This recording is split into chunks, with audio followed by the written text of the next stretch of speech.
Alors, bonjour. Nous continuons un peu, nous sommes en train de faire notre causerie. Et dans cette causerie, aujourd'hui, nous allons parler de la rentrée scolaire. La rentrée scolaire, c'est dans quelques jours, hein. Certainement qu'il y a des pays qui n'ont pas le même emploi du temps, disons le même calendrier que nous. Et nous, au Congo, c'est bien à partir du 3 octobre on va commencer à envoyer nos enfants à l'école. Je crois que certaines écoles vont le faire déjà la semaine prochaine. Donc, je veux d'abord parler aux parents ici, dans ce premier épisode, et nous parlerons au deuxième épisode aux enfants à propos de la rentrée. Bon, nous les parents, d'habitude, nous savons qu'il faut préparer les cahiers, préparer les sacs, les tenues et tout ce qu'il faut, payer les inscriptions. Ça, c'est sûr que, bon, à la limite de nos moyens, nous le faisons.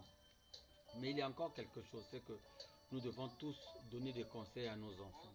Que maintenant qu'ils y vont, ils vont reprendre avec l'école, ils doivent retrouver leur cahier de l'année dernière, essayer de les étudier. Étudier les leçons vues l'année dernière parce que les leçons de cette année vont commencer à partir de la fin des chapitres qu'ils ont étudiés l'année dernière.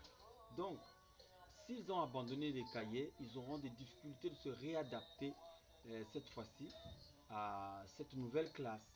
Donc, pour ceux qui ont repris, ils doivent quand même reprendre leurs cahiers aussi, étudier parce que ça leur rendra la vie plus facile. Et si certains ont manqué des examens, le BPC, le CEP, bon je sais pas, on me dit que le CEP n'aurait plus lieu, mais le BPC et le bac, eh bien qu'ils ne soient pas découragés, ils peuvent toujours reprendre. Mais cette fois-ci, ils doivent prendre les cahiers, commencer à revoir les notions vues précédemment, donc l'année dernière. Et là où ils avaient des difficultés, cette fois-ci, il ne faut pas passer outre. Quand tu vois une difficulté, tu t'arrêtes et tu essaies de marquer sur un cahier. Tu viens voir un enseignant, un adulte quelconque dans le quartier qui peut t'aider là-dessus. Bon, ça c'est la partie didactique de l'apprentissage. Mais il y a la partie psychologique, le comportement. Tous les enfants ne sortent pas des mêmes familles. Nous les parents, nous n'avons pas les mêmes moyens. Il y a des enfants qui sortent des foyers où il y a un peu plus d'avantages que d'autres. Mais aujourd'hui, ce qui m'inquiète, c'est que les enfants, chaque fois qu'un enfant sort d'une famille où on s'en sort mieux, il devient négligent et il veut venir marcher sur les autres. Il veut se prendre pour un prince à l'école. Non, à l'école, on n'est pas prince. Même l'enfant du président, il vient, il doit s'asseoir. Il doit ouvrir son cahier, copier sa leçon. S'il a un Android de 2 milliards, l'Android ne servira à rien dans la classe. Ce n'est pas un outil didactique. Ce n'est pas une fourniture scolaire, l'Android. Hein? J'attire l'attention des parents. L'Android peut être un moyen, c'est un outil de communication, mais ce n'est pas en classe. Si l'enfant arrive, les parents peuvent parler au suivant général. On dépose le téléphone au début. On peut laisser le téléphone ouvert. Si il y a une urgence, je peux dire, j'exagère, une urgence urgente, le surveillant général peut regarder, il a le droit.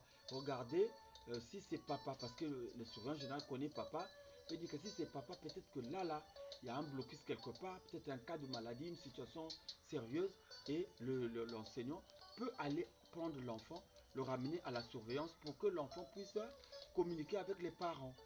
Donc, déjà le côté du téléphone, on s'accorde là-dessus.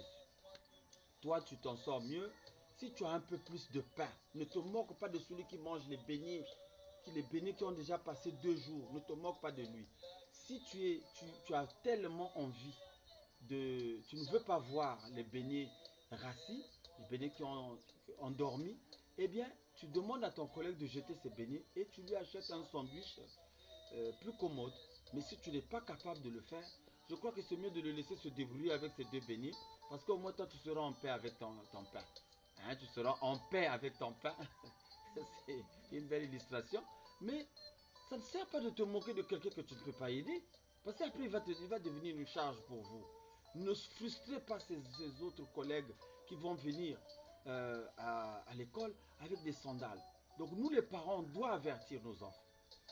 Chacun de nous, nous parlons à nos enfants. tu ne vas pas à l'école pour aller te moquer des enfants des autres. Parce qu'ils ne s'en sortent pas. Toi, si tu peux, si tu constates que ça t'intéresse tellement de voir ton collègue de classe être mieux vêtu ou quoi, si c'est vraiment, si c'est vrai que ça là te plaît, eh bien tu tu viens dire à papa. Si papa en a les moyens, il va t'offrir un pantalon supplémentaire que tu vas offrir à ce collègue qui a moins de privilèges que toi. Donc voilà un peu quelque chose que je souhaiterais que nous, parents, nous disons à nos enfants. Et nous, les autres parents, avec les faibles moyens, disons à nos enfants de ne pas voler les choses d'autrui. Si tu voles les choses d'un enfant dont le parent s'en sort mieux, mais le jour où tu es en difficulté, peut-être que cet enfant t'aurait aidé, mais vous allez frustrer ces enfants-là. Voler les bics, voler les cahiers, voler les livres, vous volez tout. Et vous allez peut-être vendre cela. Qu'est-ce que vous allez gagner? Vous ne gagnerez rien du tout. Nous, on a vécu comme ça. On pouvait aller auprès de nos amis dont les parents travaillaient chez Comilog avec de gros salaires. Bon, nous, on était enfants, on ne savait pas. Mais dans ces maisons-là, on pouvait aller manger. Quand tu n'avais pas trouvé quelque chose à la maison, tu vas visiter cet ami. Tu manges là-bas. Tu n'as pas besoin de lui voler les bics. Non, il va se retirer de toi. Donc, enfin, peut-être que ce n'est pas de cette manière que vous aurez aimé que ce soit présenté. Mais je vous dis juste du courage, chers enfants. Passez une bonne rentrée scolaire. Que Dieu vous bénisse.